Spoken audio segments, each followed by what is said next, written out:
હર મહાદેવ, જય શ્રી રામ। તો કેમ છો બધા યુટ્યુબ ફેમિલીને? મજામાં દેશો। તો ઘણા સમય પછી આપણે વ્લોગ લઈને આવી ગયા, કેમ કે ઓફિસમાં મારે ઘણું કામ હતું અને રજા પડવાની હતી, એટલે કંઈ વ્લોગ વચ્ચે ઉતરતા નહોતા। એટલે હવે રજા પડી ગઈ છે, હવે આપણે બધા ફ્રી થઈ ગયા, તો પાછા હવે વ્લોગ કન્ટિન્યુ ચાલુ કરવી।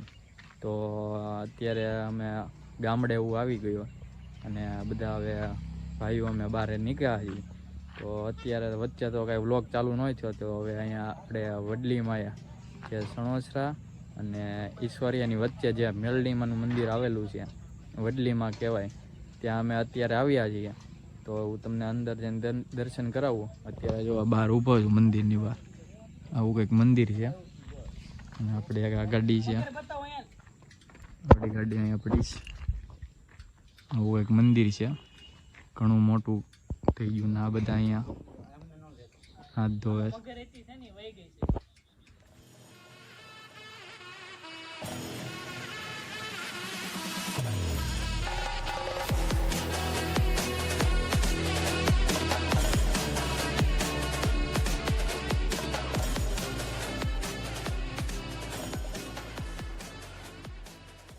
ટ્રેકિંગ માટેનો આવો કંઈક રસ્તો છે ઉપર ડુંગરામાં જવા માટે। મિલનભાઈ, હર્ષભાઈ, આવો કંઈક ટ્રેકિંગ માટેનો રસ્તો છે, બહુ મજા આવે એવો છે। હે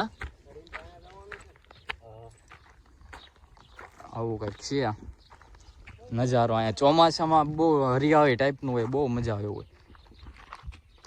સનસેટ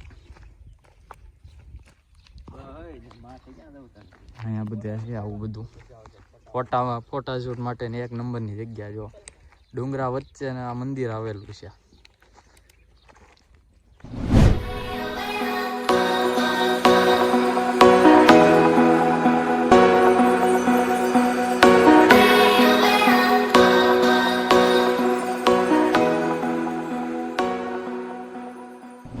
હવે મેલડીમાના દર્શન કરીને અમે હવે પહોંચી ગયા છીએ આંબલા।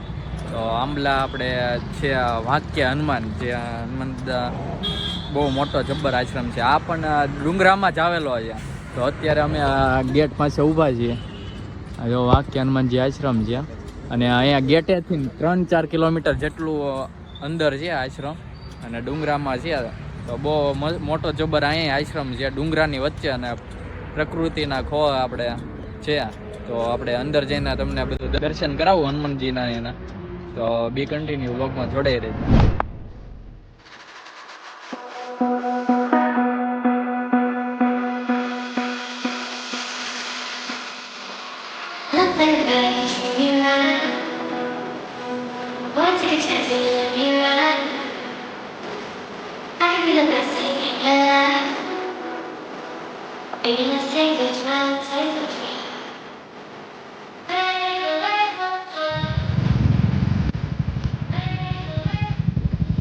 મિત્રો અમે હવે પહોંચી ગયા છીએ આંબલા વાંક્ય હનુમાનજી મંદિરે।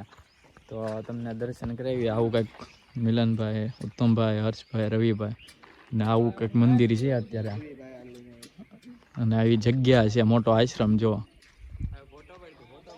હા, બધું આ ચબૂતરો છે। તો હાલો આપણે અંદર જઈને દર્શન કરીએ।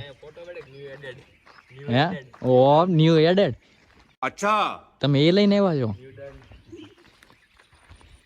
આવી કંઈક જગ્યા છે, આમ બહુ મોટી જબ્બર છે, જોવા લાયક ને ફરવા લાયક। કાંઈ ને અંદર તમને જો શક્ય હોય, મોબાઈલ લઈ જવા દેતા હોય, તો તમને અંદર બધું દર્શન કરાવું। તો વ્લોગમાં જોડાઈ રહેજો।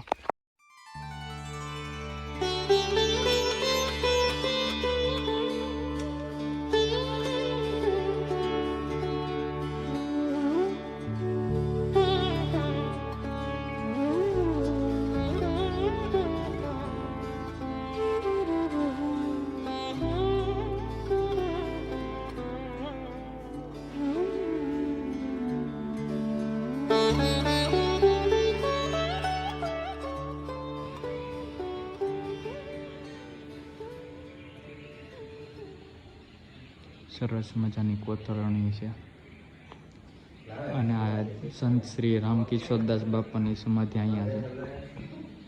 એની સમાધિ તમે કોતરણી જોવો કેવી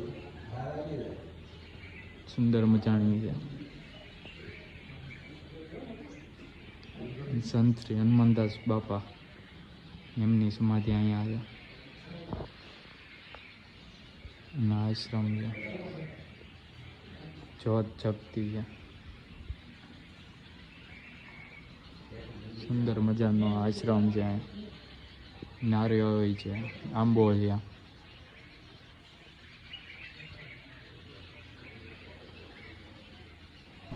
જે સૌથી પહેલાં આ જે મંદિર નહોતું બન્યું ત્યારનું આ જૂનું મંદિર અહીંયા છે, જે હનુમાન દાદાનું છે પ્રગટ સ્થાન.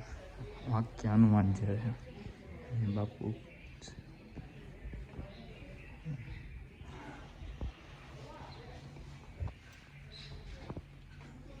મંદિર છે. દર્શન કરી લીધા છે અને હવે ઉપર ડુંગરો ચડી છે. ત્યાં એક મંદિર છે નાનું મોટું. ત્યાં જઈને દર્શન કરીએ અને થોડીક રીલ્સ ઉતારવી અને ફોટોશૂટ કરીએ આપણે. અને પાછા બધા જોવા હાલ્યા આવે છે. અને મિલનભાઈ ડુંગરો ચડી જાય ઉપર. થાકી ગયા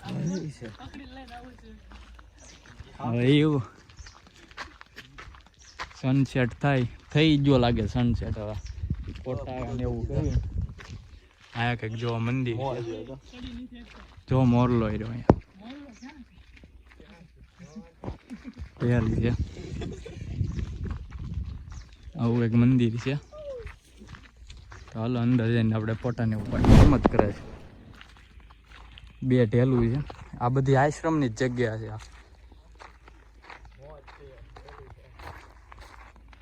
અને હાલો અહીંયા દર્શન આ મંદિરના કરી લઈએ, પછી ફોટોશૂટ ને એવું કરીએ.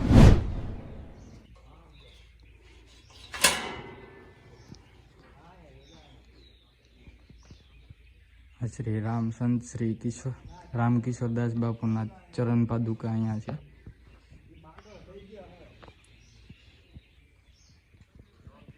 પછી આ રામસેવકદાસ બાપુ શ્રી કાઠિયા બાપુના ચરણ પાદુકા અહીંયા છે.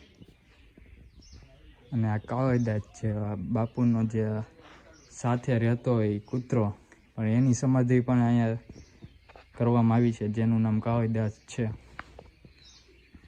અને આ જંગમદાસ બાપુના ચરણ પાદુકા અહીંયા છે.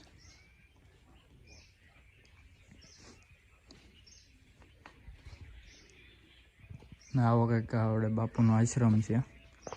અને જે એની ચરણ પાદુકા અહીંયા છે.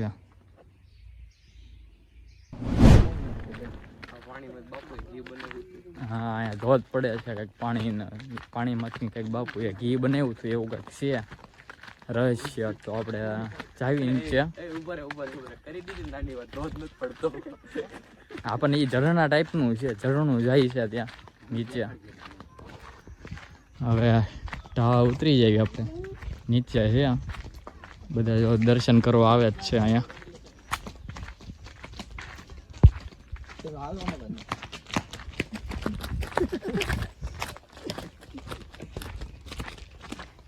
હાલો તો આપણે આગળ જઈએ. હાલો, હા ચાલુ જ છે. ઝરણા ટાઈપનું છે જો ને, આવો કંઈક છે.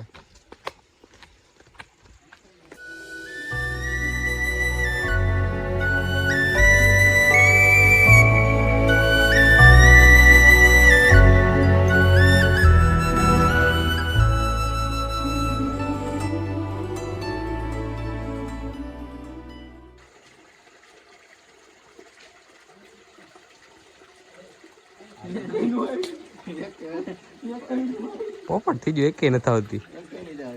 ત્યાં નહીં આવે.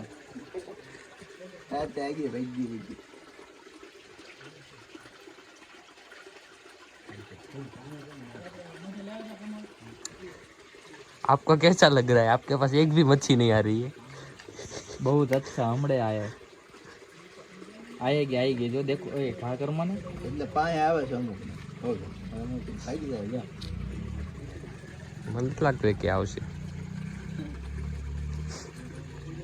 એને ખબર છે. ને ખાવતા જો ભાઈ ના બેઠો આમ જો ના આવશે પગ નો હલાવતા આ વડાડી દેજો તો આવશે નકર નહીં. મિલનભાઈ ને શોખ થયો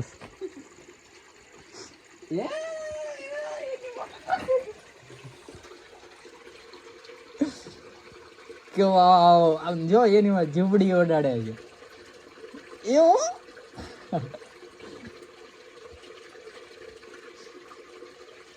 આવી તાર પાસે મિલન કઈ પરાયણા નહીં આવે છે ને બે પગવા વાંદરા જોયા જો દેખ જોવા જ તમારે જો આવ્યા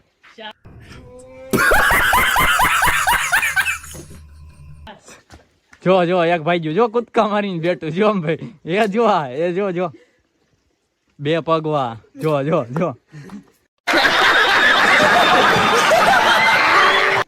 જો ઠેકડા માર્યા છે. બ્લોગ અહીંયા જેન્ડ કરીએ છીએ અને આ બ્લોગ કેવો લાગ્યો એ તમે જણાવજો કોમેન્ટમાં અને શેર કરજો અને જો નવા હોય તો આવા જ બ્લોગ જોવા માટે ચેનલને સબસ્ક્રાઈબ કરજો, લાઈક કરજો અને શેર કરજો.